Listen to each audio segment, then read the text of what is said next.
Welcome, everyone, to the Culinary Podcast Holiday Edition. I'm Matt Britt.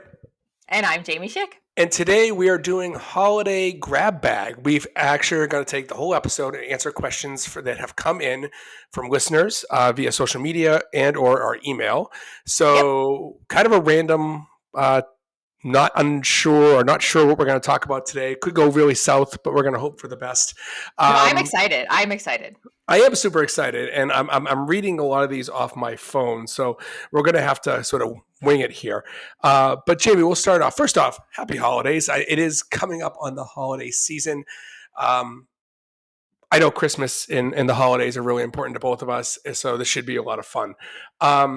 First question that came in, Jamie, and I'll read them, and maybe you can start, and then we'll go. Yeah, we can alternate. Yeah. Oh, I like it. What are the best holiday? And first off, I feel like a lot of these questions are pastry related, so I'm a little bit at a disadvantage here. So I'm going to lean on you for some expertise, but I like it. What are the best holiday cookies and or treats that you serve at Christmas or during the holiday season, parties, what have you?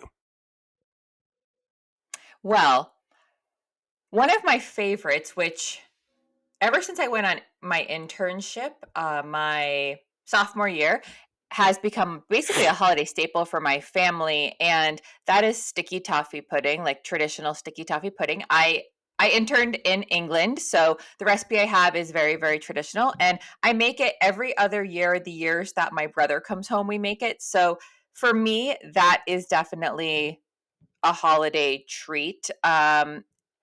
And eggnog. I love eggnog. So those would probably be my top two. Eggnog is clutch. Eggnog is clutch. And I think I actually thought there was like a shortage on eggnog because I couldn't find it early in the season, but it's back. I love eggnog. I'm not so into using eggnog in savory applications. I know some people will make, pancakes out of it, or they'll put a little in their coffee. If I'm going to I do the coffee thing. Is it? Yeah, I never really got it. I'm just kind of like a straight coffee person. But if I'm going to doctor up eggnog, I will go sort of the adult version of it, and I will add a little bit of booze to it during the evening holiday parties, maybe after the kids go to bed. I have a hard time answering holiday cookies or treats because I actually think, and this is probably an unpopular take, I think Christmas cookies are dramatically overrated. I go to parties, and it doesn't mean they're not good or they can't be good. I go to parties, and there are tons of cookies. And so I come at this from two angles. Number one, I just think that most Christmas cookies kind of fall short, in my opinion. They're not usually what they're hyped up to be. So put that aside. As a parent, all those cookies are dangerous for kids. And I try telling your kid that they can't eat those Christmas cookies. It's really puts you in a difficult position. But I will say that when I talk about holiday treats, aside from maybe some spiked eggnog, I went to sort of a staff holiday party for Johnson & Wales, and one of our faculty members brought donuts, homemade donuts, to the Christmas party, the holiday party.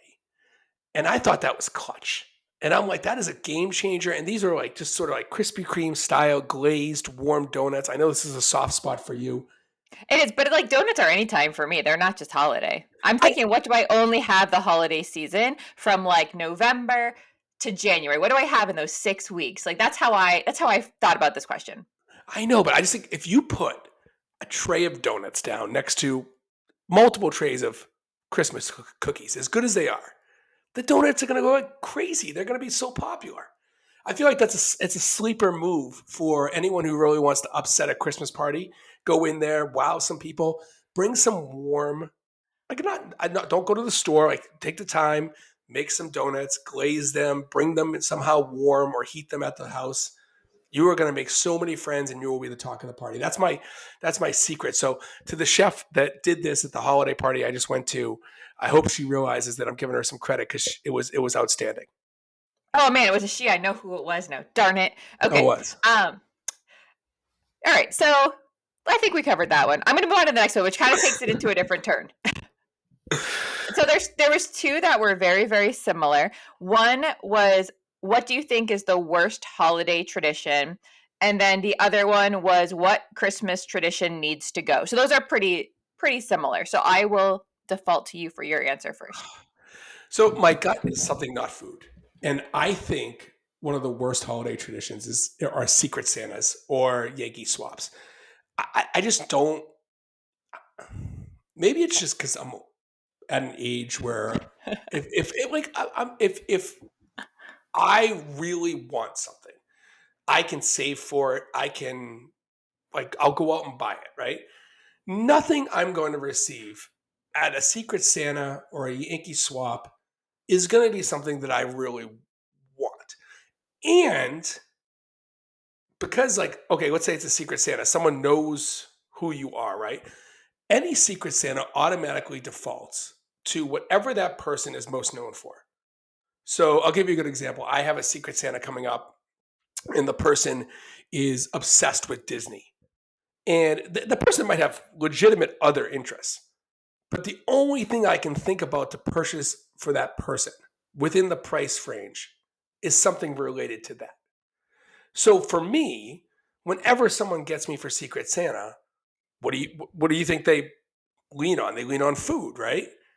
And I'm not going to say that as a chef you prefer to buy your own stuff because you know what you like and you know what will work for you. But when someone gives you like a kitchen trinket, it kind of falls short.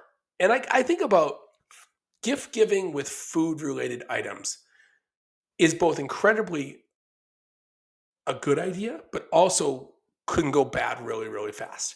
So I feel like you have to know the person, you have to understand what they want.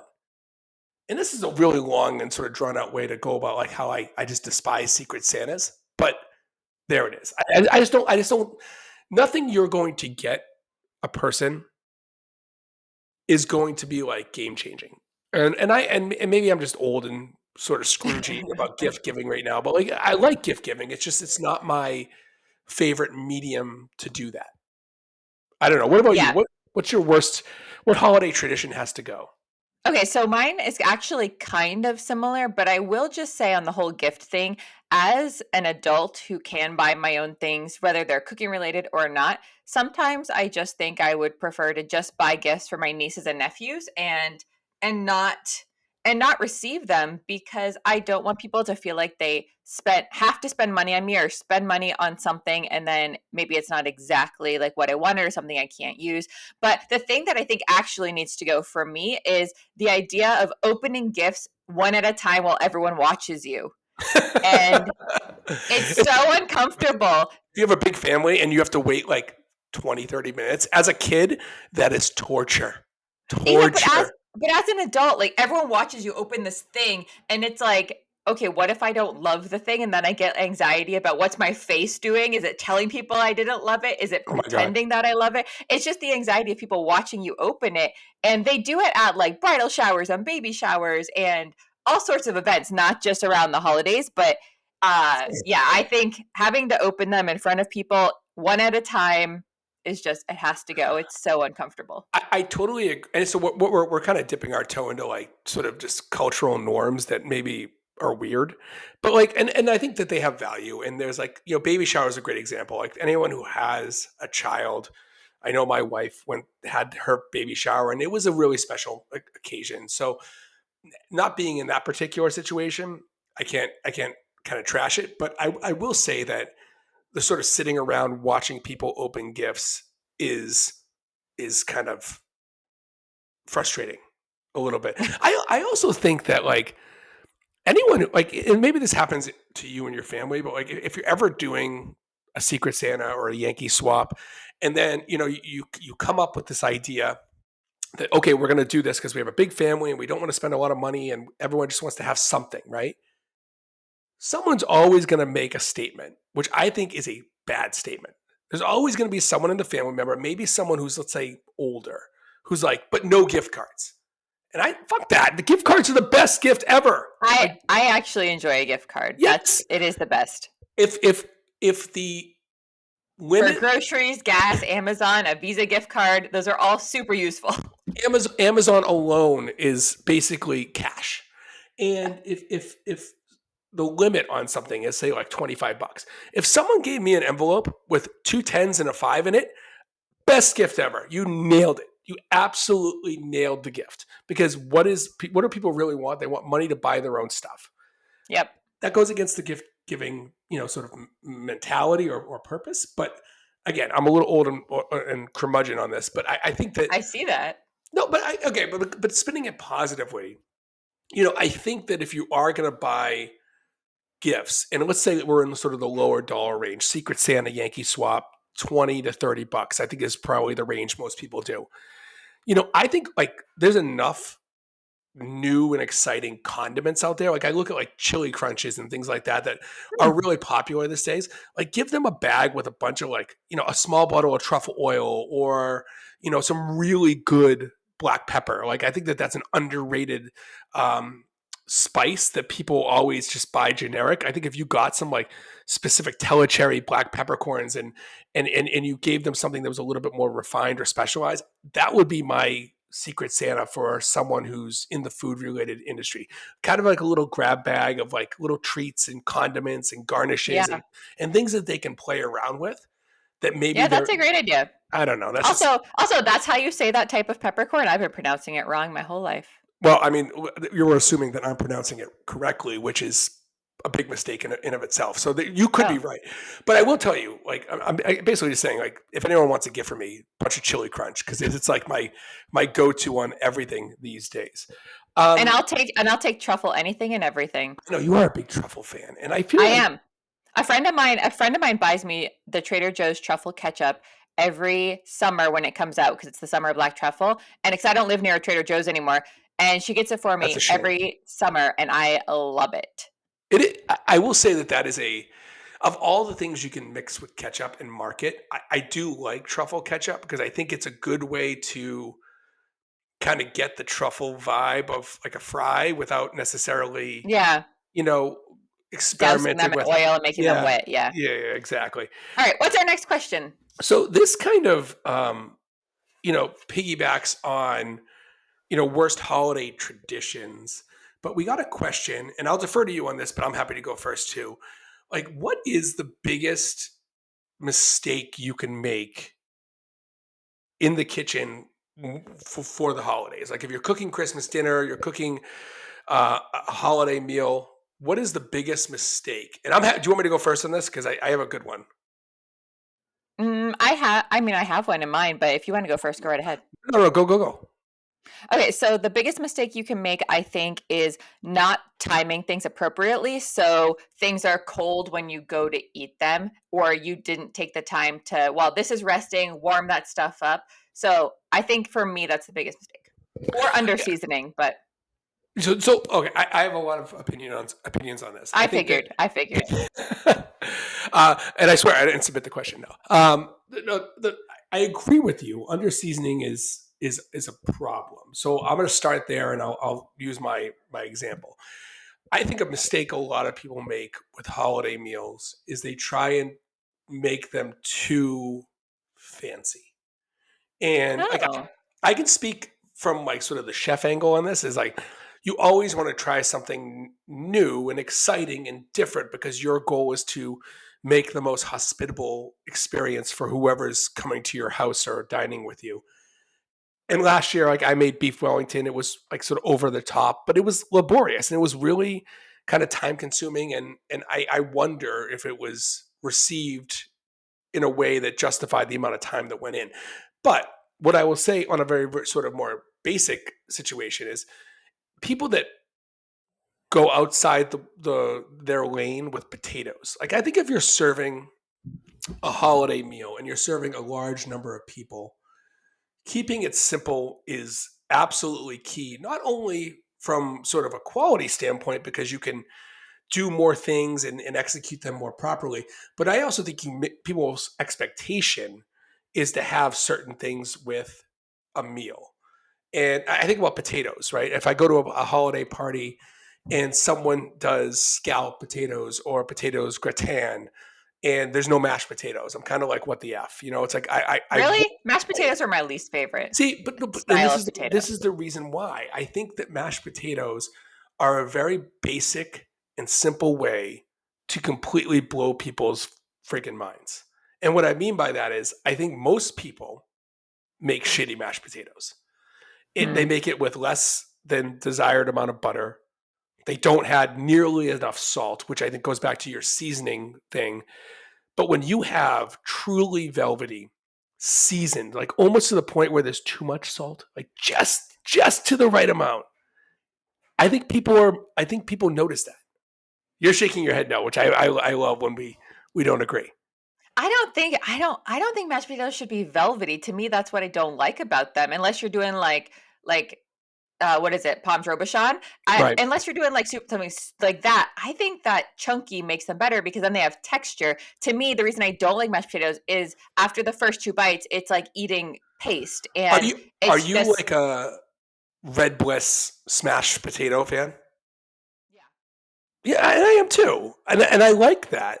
like And what more rustic because otherwise I can't eat that much of it. It's like two so bites and I'm done, and you know, I think that's why I don't like them. well, and I'm passionate and I definitely have I lean towards loving like the Robuchon like creamy potatoes, and I think that that's where you can amaze people because they don't usually have that.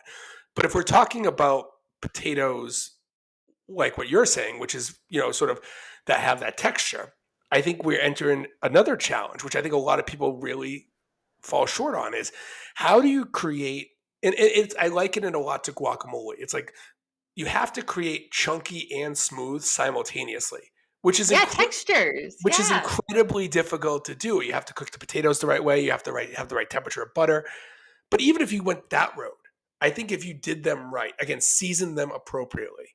And I love like roasting 4 heads of garlic and taking 5 pounds of red bliss potatoes and just making like the best smashed potato. I mean, that's another option. Serve that over like some sort of fancy. Like I went to a party a few years ago and someone served what are they, Hasselback potatoes, where you take a Yeah, potato yep.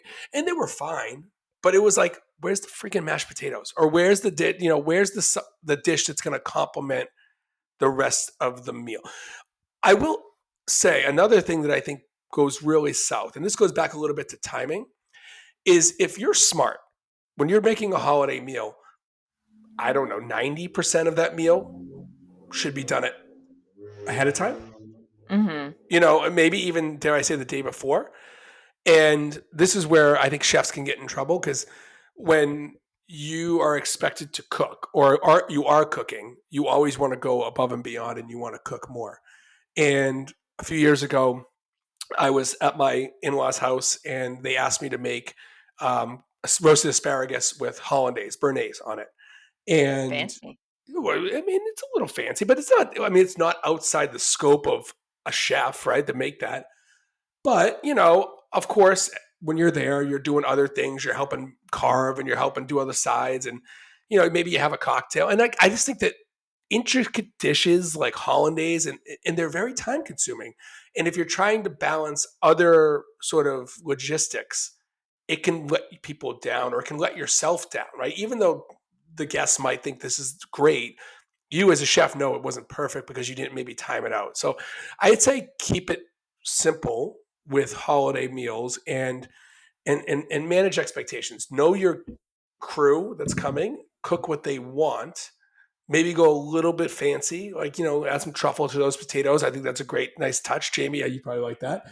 But also Mm-mm-mm. don't set yourself up for too many a la minute, sort of in the moment things that could take you away from other more pressing items. That's just my Yeah. tip. I got burned on that a few years ago. I didn't make the best hollandaise, and I still remember that. I'm like, I'm not doing that again, never again.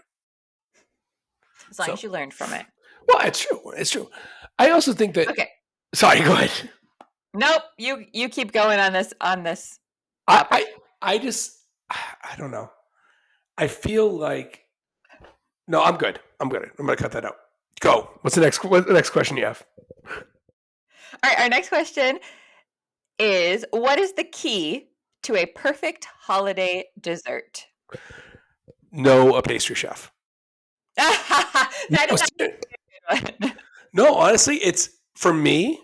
To It's have to them on call on speed dial. Yeah. no. It's Speed dial. What am I, a million? I mean, Welcome on your text. if I may have texted you before on a holiday being like, what do I do? No. For me, the secret to a holiday dessert, and this is a little bit tongue in cheek, I have a real answer, but is to not do dessert.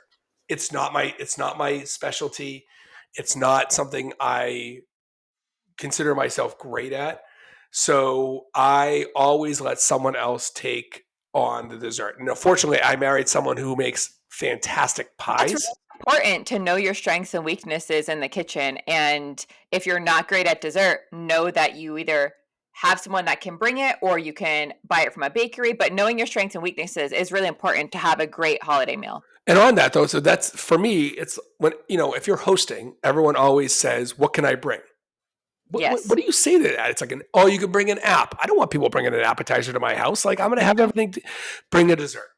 Bring a dessert. Or if you're even more organized, have like a little Google sheet, right? That you can send out a link to and say, hey, sign up for what you're bringing. And that way everyone can see what everyone else is bringing. So you don't end up with like 3 pecan pies, which again, I love pecan pie, but you can only eat so much. Jamie, what's your secret to it, the perfect holiday dessert? So glad you asked. I have a few things. I agree with what you said earlier, though, about know your audience. If your family member or their place you're going, they really love chocolate, cater to that. If they don't love chocolate, cater to that. So, one, know your audience. But two, I think it's all about texture, flavor, temperature, and sweetness. And it's make sure Hmm. that if you're doing a pie, you don't have a soggy crust. If it's a fruit pie that is normally served warm, you're serving it warm, so or you warm it up so that you can have cold ice cream or cold whipped cream so you get that temperature contrast. Flavor, make sure that your flavors are really really good, that you don't have like too much or too little cinnamon, say in like an apple pie. And then I would also say to make sure it's not too sweet, because having a dessert that's too cloyingly sweet is not enjoyable. And I know I talked about for my family, and this is one of the years I'm making sticky toffee Ooh. pudding. I'm going to be serving it warm. It is very, very sweet. So I'm going to make very small portions and I'm going to reduce a little bit of the sugar in the sauce. And then we're going to serve it with cold vanilla ice cream. So we're kind of hitting all of those. There's unfortunately no texture because sticky toffee is very, very soft, but I might do some candied nuts on the side if anyone wants to sprinkle it on top. But I think for me, those are the keys to having a quote unquote perfect dessert on the Mm. holidays. See, that's way more like sort of unpacked than my answer, but I think that again speaks to your strength. Like your strength is pastry. So you're going to Hmm. analyze that and and sort of explore that in greater detail than I ever I would. mean, I guess I would be remiss too if I didn't say, like, if you're making a pie crust, it should have a little bit of salt to it. Everything should be salted, but not salty Mm. and pastry. I could go down a whole rabbit hole, but I think we'll leave it at that because that sums it up short and sweet. All right. Not even meaning to do a pun. Oh, that was good. So, all right. So the next question, I think it does, and that's the perfect way to end that topic. So the next question is what is a secret or signature appetizer that you see or bring to the holidays? And maybe this is something that Jamie you Hmm. do or your husband does because I know he's also a chef.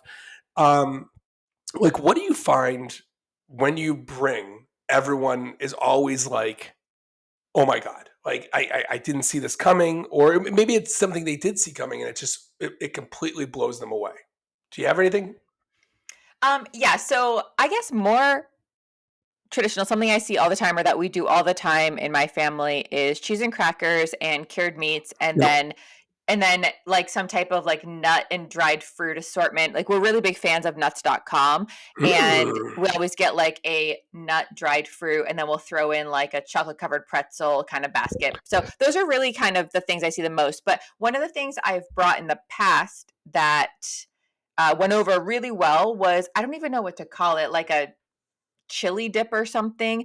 And so it was so simple. It's like cream cheese, chili, cheese, and then you warm it up and you layer it, you warm it all up and you serve it with chips and it's like done. And it's super delicious. So I your answer kind of dovetails into what I would say. And I think that, Oh, you got excited. well, first off, a strong charcuterie board, cheese, crackers. It is by far the best thing to see when you walk into a holiday gathering, because it Yeah. it almost, and it could throw some olives on there, even some dried fruits. I think it is going to be received by everyone who is there well, unless they're, like, let's say, a vegetarian. But in that case, you could offer something different. Your dip thing is something I always, if I'm forced to go somewhere else for the holidays, and I'm at the age where I just want to host everything at my house. It's just like, it's easier. I know I'm going to cook. I don't want someone else to cook. I just want to do it. Hmm. And I know my kitchen, etc.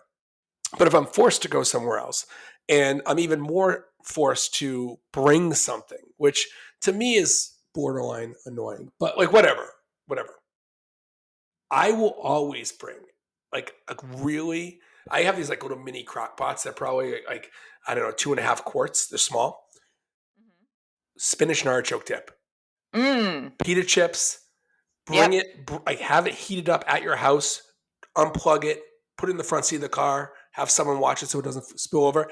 Go there, plug it in. It's ready to go. That is, anything warm and dip is Yes, always well received. I agree. And here's some more thoughts I have on dips is I just had a holiday party a few days ago and someone brought a warm crab dip and it was freaking delicious. Even And better. yeah, it was so good. And also two other things that I've seen and or made at parties has been a buffalo chicken dip, Yep. which is also in a little crock pot like that too. Like you just stir it up and it's warm and you can eat it. And those meatballs with grape jelly and ketchup. They're they're fun. They're really interesting, but really good. And those are so easy. And also, so your crock pot was making me think of all this. Your little mini Well, crock pot. so I have a soft spot. Maybe it's because of my kids, but, like, I think a crock pot is, like, Yeah, I clutch. know. It's clutch. But we're, like, talking the same language here. The meatballs are a great example too. Another thing that I'll do, and I think this is a good way for chefs to kind of maybe showcase a different or better option, is if you make Swedish meatballs, like, from scratch. You make the meatballs, you make the mushroom gravy, and you do everything from scratch. It's a dish that gets such a bad rep from, like, all the IKEA association, and people just think it's not very good. Swedish meatballs served warm and, like, just, glistening, and they will be a fan favorite for sure. And it is something that is relatively easy to take care of, and it can be done ahead of time, and then Mm. you just kind of warm the gravy and coat it. But I agree, meatballs, anything that can go on a stick. But, but the buffalo chicken dip's another good one. It is. It's super casual. It's super kind of homey. It doesn't take a lot of skill. Basically, we're saying cream cheese warmed up is like a It secret wins. ingredient. It wins. Also, one last thing before I think we have time for one or two more questions, but the Hmm. last thing I'll say about charcuterie boards is it gives people a chance to pick and choose what they like, and they're not forced to eat something that's all mixed together. And there's something for everyone on a charcuterie board. So whether you eat cured meat or you don't, or you like blue cheese or you don't, or you like soft cheese or you like hard cheese or you like the fruit, like there's literally something for everyone on a board. So it's always a winner. And a little bit of a sort of semi homemade hack. If you're ever in a pinch and you need to bring something and no one's bringing a charcuterie board, get a wooden cutting board. Most people have some kind of a wood cutting board. Go to, like, Stop and Shop, a cheap grocery store. Yep. Buy, like, 4 cheeses. Buy, like, some of those prepackaged, like, they sell those things that have, like, prosciutto, salami, and, capicola, all in, like, this. You can wing. It should go to the olive bar, get, like, a little quart of olives, those marinated mushrooms, some artichokes. You could probably get out for, like, 50 to $70, which is a lot of money. I get it. Meats and cheeses and stuff are expensive, but you put that together in any kind of, like, artistic way, even if you just, like, completely Picassoed it and, like, threw it on the. It is going to be by far the sexiest looking thing at the party, and it is going to take you little to no time to put together, because you've essentially just bought everything from the grocery store. It's something I used to do a lot when I was younger, and I would like try and like make an impression. You would blow people's minds on something that took you absolutely no skill to do. So that's my sort of, Yes. if you want to make a splash, you can do it in a very easy way, just by purchasing pre-made stuff, which is kind of shady. But whatever, it is what it is. All right, for our last two questions, do you want to do the last food one or the non-food one first? I think let's do the food one first, and then we'll end on non-food. Okay, so the last one we're going to answer would be, what should be served on a holiday table? So whether that's Christmas, Hanukkah, Kwanzaa, what have it, that is not traditional. So what Hmm. would you add to a traditional holiday meal? Oh man, this is tough. This is tough. I'm unprepared for this question, but no, I think that I I'm going to spin this, and I think that alternative proteins, and what I mean by I'm not talking about like seitan, tofu, tempeh. I'm not talking about plant-based substitutes. I'm talking about alternative proteins to what you would normally see. And what I mean by that is, I always grew up with with a family that was fortunate, and they will always serve beef tenderloin on Christmas. And I mean, that's number. I'm not that the idea that that's in sort of luxurious, and that it's from a position of like privilege. Yes, I was very lucky that my family prioritized serving beef tenderloin on Christmas or the holidays.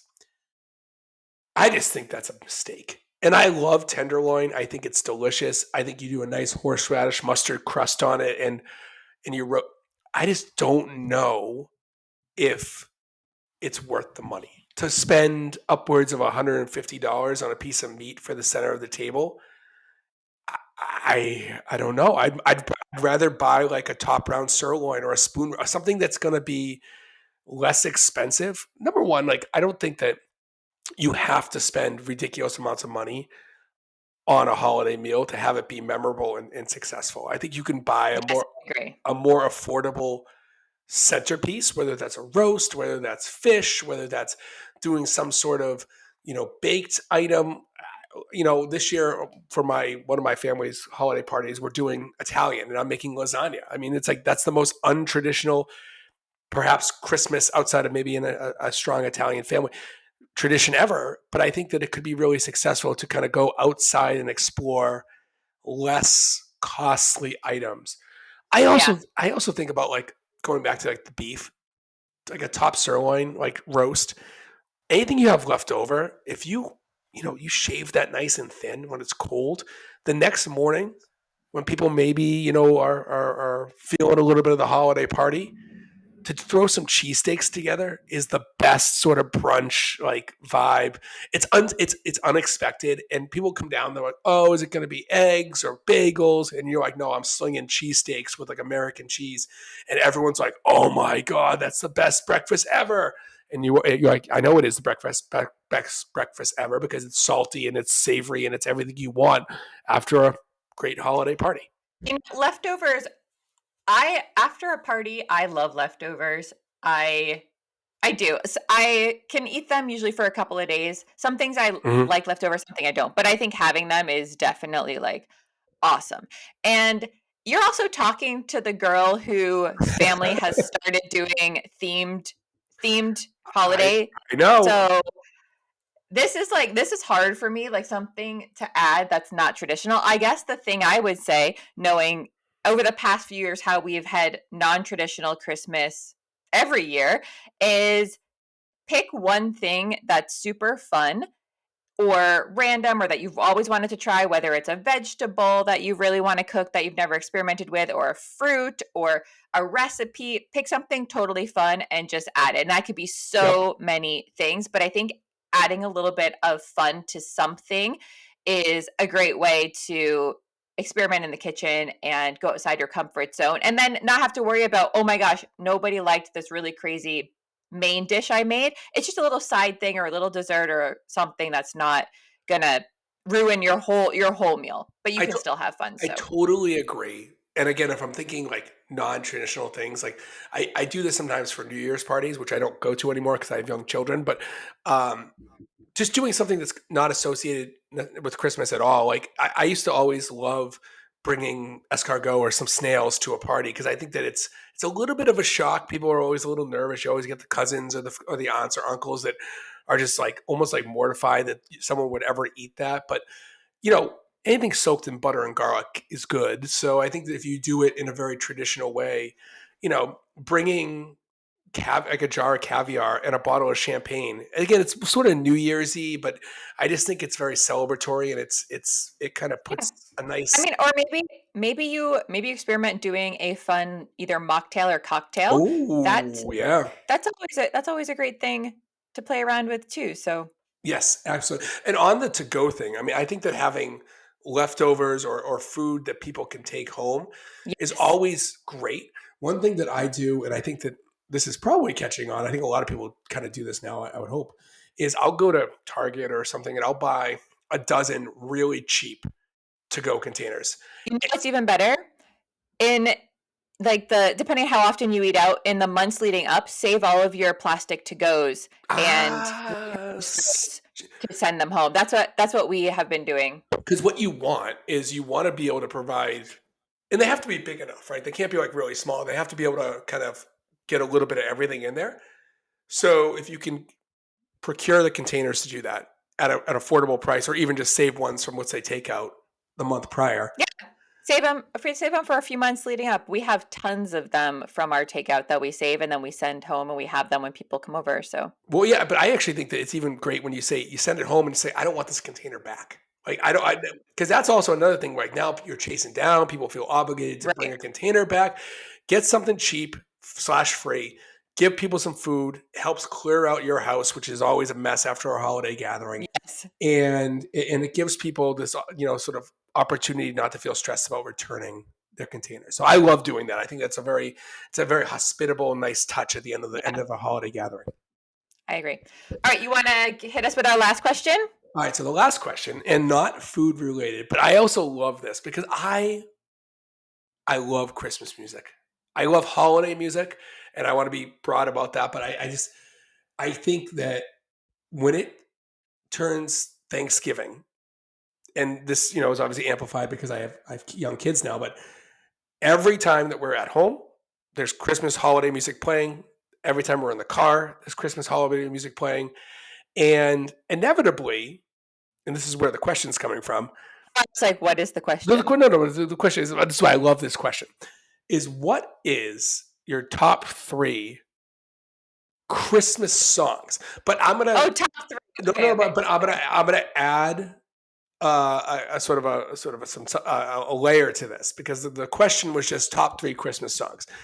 But I think that's kind of bullshit. I think that the question should be top three Christmas songs post, let's say 1970, 75. So I love Bing No, just Crosby. how No, about just whatever. no. I love Okay, Bing. I'll I like take Nat King whatever I Cole. want. Those are classic. Frank Sinatra, not on the table. What is something that is, we'll say, modern?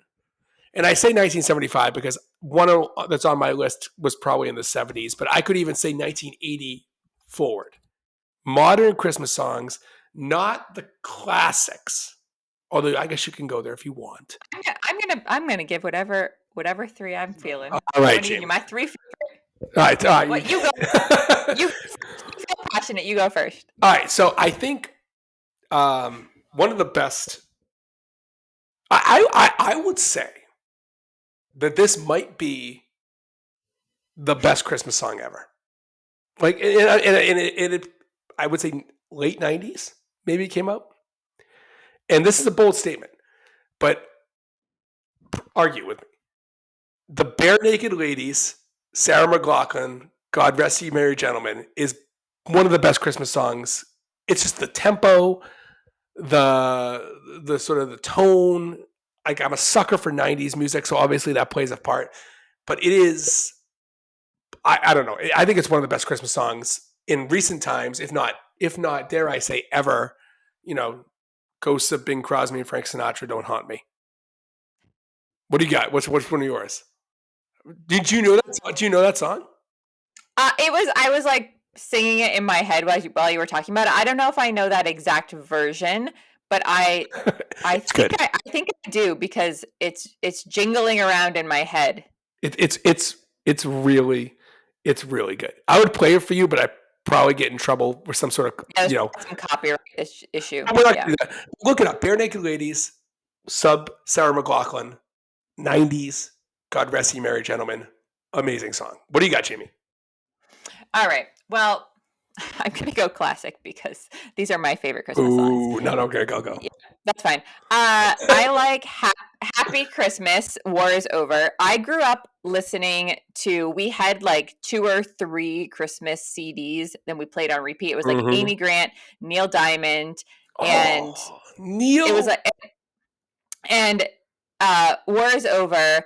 Happy Christmas is one of my favorite all-time Christmas songs, just because it reminds me of listening to Christmas music with my family growing up and decorating the tree, putting up the ornaments, like being in the, we listen to a Christmas morning, like being in the season. So that's a top one for me because of the nostalgia. Is that John Lennon? Yeah. I do think of the Beatles Christmas. I think the Lennon song, like, or Paul McCartney has, was it Wonderful Christmas or something? I think that the Lennon, I like the John Lennon Yoko song more than I like the Paul McCartney song. That's a good one. Um, okay, that's a good one. And that's relatively, I would say that's post. Okay. It's in the 70s. You're in the 70s. You're Okay. fine. Okay. All right. Um, my next song, and this is very modern, and I just think it's a killer song. I don't know if it's actually a Christmas song, but it pops up on Christmas playlists. Is a song called "Snowman" by Sia, which I don't know if I could tell you another Sia song. I'm a little bit past my musical cutoff, but it is. It's kind of got like a little like Amy Winehouse, like kind of like dark like part to it. Yet it's still somewhat optimistic. I don't know. I just it's a little bit. I just dig it. I also like my family does not like that song, which maybe deep down I'm like, okay, well now I have to commit to it. But um, that's another sort of modern classic that I think is just a good listen to or a good add to any Christmas list. What's next for you, Jamie? I mean, as we all know, I'm a Swiftie, so I'm gonna go with Christmas Tree Farm by Taylor Swift. I think it's just super catchy and upbeat, and I enjoy that one. So, and that one is fairly new. I like that. I like that one. Yeah, big Taylor. She was just in Foxborough to watch the Yeah, Patriots. Chiefs game. I know. All right, so Well, she's I'm the like Chiefs, not the Patriots, I but know. Well, she's close enough. I'm scrolling my like family list right now because I feel like I'm on the hot seat for a final one, which I do have some honorable mentions if we have I time. have, my final one is probably my top favorite of all time. I just what did you say? The final one I have is probably my Oh. top favorite of all time. I always am afraid that we're gonna have the same ones, but I feel like we're not. We would never. We would never. All right, so I don't know. Like I feel like they're man, this is tough. If you ask my kids, it would be I want a hippopotamus for Christmas, but that might be one of my least favorite. So if I'm going alternative, sort of like not traditional, uh, there's a sort of a punk song by the Kinks called Father Christmas, which is not a Christmas song in spirit because it's very upbeat and very like again like the Clash punks like type like tempo. But I'm not going to say that. I would say, and this is a Christmas song because it's about Christmas, but it's not a classic. Is Fairy Tale of New York by the Pogues. I think that's a great song. The lead singer just passed away, which is a miracle that he made that long because he lived a rough life. But it's I kind of got like an Irish folk pub vibe to it. It's got a little bit of an upbeat tempo. It's just I kind of dig it because it's not a classic Christmas song, and I hear classic Christmas songs all the time. So that would be my choice. I have some honorable mentions, which we'll get to in a little bit, but Um, some of those are more classic, of course. But what's your? You said this is your favorite song of all time. Favorite Christmas song? My Christmas song, yeah. Okay. Well, I don't have a big lead up to this. I'm just going to come right out. But what Christmas means to me is I like upbeat. If you haven't noticed, I like upbeat Christmas songs. So what Christmas means to me is, yeah, probably my favorite Christmas song. What Christmas means to me? By who? Mhm. Stevie Wonder. Well, the version I like is by Hanson, obviously. Oh, by the way, was it Taylor Hanson? Never emailed me back about the Fit Symposium. Put it out there. We want Hanson to come speak. We Sorry. do. We can cut this part, but yes. Well, cut that. Um, I didn't realize they had a version. I do think the Stevie Wonder version of that song is is excellent. Is excellent. I mean, I like most versions, but the one I'm most familiar with is from the Hanson Christmas CD. And you know what? I'm such a bad Hanson fan. I had no idea that they had a Christmas CD, but that doesn't surprise me because I feel like a lot It's of not They have two. This one is not new. This one's from like 2018. They have well, a they it's have newer a they enough. have a newer one. So, okay, honorable mentions. I'm going to rattle some off real fast because I just think these are fantastic. The 12 Days of Christmas by Straight No Chaser. It's an a cappella version of it, but they kind of dip their toe into Toto by Africa with some of the sort of melody at the end. Um, I don't think the Trans Siberian Orchestra is a good show. I've seen that once. It was kind of Mhm, a letdown, mhm. but they do have a song on one of their albums. I don't know if it was the first, second, third, whatever. Christmas Canon, and I just like Canon in D is one of those sort of nostalgic. Makes me think of a wedding. This has sort of a Christmas vibe to it. It's instrumental for most part. It's just unbelievable. A very untraditional Christmas song, but it happens around Christmas is Arthur McBride by Pat Brady. Paul Brady, sorry. Uh, it's not Christmas at all. It just happens to focus on a story on Christmas Day. And then what the heck is my last one? Oh, Santa Claus is Coming to Town by Bruce Springsteen. It's good. Mhm. That's a good one. It's a Yeah. good version. There's good crowd interaction. And I think that that's the song that I liked that was in the 70s. So that was why I put that filter on there. But any honorable mentions on your part? We tend to listen to Frank Sinatra. Christmas Classic. radio is the station that we listen to the most. So it's a lot of classic Christmas songs. Yep. But I am a big Hanson fan, and they do have a newer Christmas album, and the song on it is called "Finally It's Christmas," and that one's really catchy too, and I enjoyed that one. But I enjoy holiday music. John, my husband, will play it all year round. If he's particularly stressed, he puts it on because it's Wow, really? really good stress. It's a good stress reliever for him. So we'll play it. We'll play it in the summer, or whenever. But we like Frank Sinatra. Christmas radio is the station we listen to. That's amazing. I don't know if I would ever listen to Christmas music outside of the holidays. I gotta try that in the summer when things are stressed. Yeah, or if he's in bad traffic, he'll put it on. I like it. I like it. Yeah. That's a clutch move. All right. Well, this was the Culinary Now podcast holiday grab bag questions from the audience edition. Hopefully, it was not a waste of people's listening time. I had fun. Jamie, did you have fun? Oh, it was a blast. I hope we can do more of these. So please, whenever we put out a call for questions, please submit them, and Yeah. we're happy to answer them. This was fun.